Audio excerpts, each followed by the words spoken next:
New restrictions on voting in the U.S. state of Texas are nearing the government's desk. The Republican-led Texas Senate early on Sunday approved a sweeping measure that would eliminate drive-through voting and empower partisan poll watchers. It would also impose new limits on Sunday voting when many black churchgoers head to the polls. President Joe Biden called the Texas bill part of, quote, an assault on democracy. The bill still needs approval in the Texas House before reaching Republican Governor Greg Abbott, who is expected to sign the bill into law. President Biden pledged on Sunday to tell Russian leader Vladimir Putin at their June summit that Washington will not let Moscow abuse human rights. The upcoming face-to-face meeting with the Kremlin leader comes amid levels of tension not seen in years, with Washington recently dialing back ambitions to little more than establishing a relationship in which both sides understand each other and can work together in specific areas. Since taking office, Biden has imposed new sanctions against Moscow over cyber hacking, repeated meddling in presidential elections, treatment of jailed Putin critic Alexei Navalny, and the military conflict in Ukraine. Yet another focus is on Russian-dominated Belarus, which caused an uproar last week after authorities forced an airliner passing overhead to land and arrested an opponent to President Alexander Lukashenko, who had been aboard that plane. And Indian Prime Minister Narendra Modi said Sunday during his monthly radio talk show his country is fighting the coronavirus pandemic with all its strength. India on Sunday reported its lowest daily rise in new coronavirus infections in 46 days at just 165,000 cases. Deaths rose by 3,400. West African leaders met in Ghana on Sunday to discuss a response to Mali's second coup in 9 months, which has sparked warnings of fresh sanctions and deep concerns over stability in the volatile Sahel region. Kicking off the talks, Ghana's president stressed the region's commitment to a peaceful transition in Mali. The presidents of Nigeria, Ivory Coast, and Burkina Faso were among those attending the summit. They are meeting with Mali's new president, Colonel Assimi Goïta, who led young army officers in a coup last August and in another coup last week. Mali's constitutional court completed Goïta's rise to full power on Friday by naming him transitional president. Ethiopian pro-government demonstrators held a massive rally on Sunday denouncing the United States for imposing restrictions on aid over the East African nation's conflict with Tigray. More than 10,000 people attended the rally, which was organized by the Ministry of Youth. They carried banners with slogans like USA, show us your neutrality, and Ethiopia doesn't need a caretaker. The demonstration was larger than typical pro-government rallies, and public criticism of the U.S. is rare. The United States last week imposed restrictions on economic and security assistance to Ethiopia over the conflict. Washington also said it would bar current or former Ethiopian or Eritrean officials it deems responsible for the crisis. Ethiopia is facing increasing international pressure over the conflict in Tigray, where it and neighboring Eritrea sent troops last year to oust regional authorities.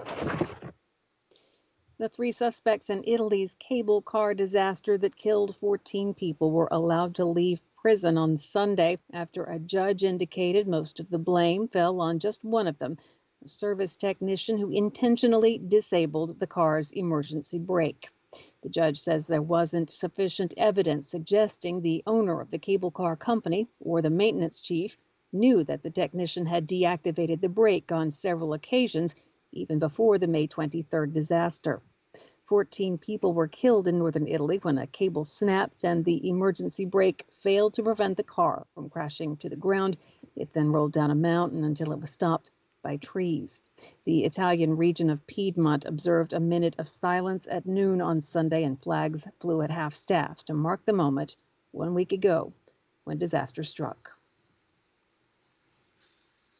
Afghan officials said Sunday a mortar bomb fired by the Taliban struck a wedding ceremony in a province north of the Afghan capital, killing at least 6 people, including women and children.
Hi, thank you for watching.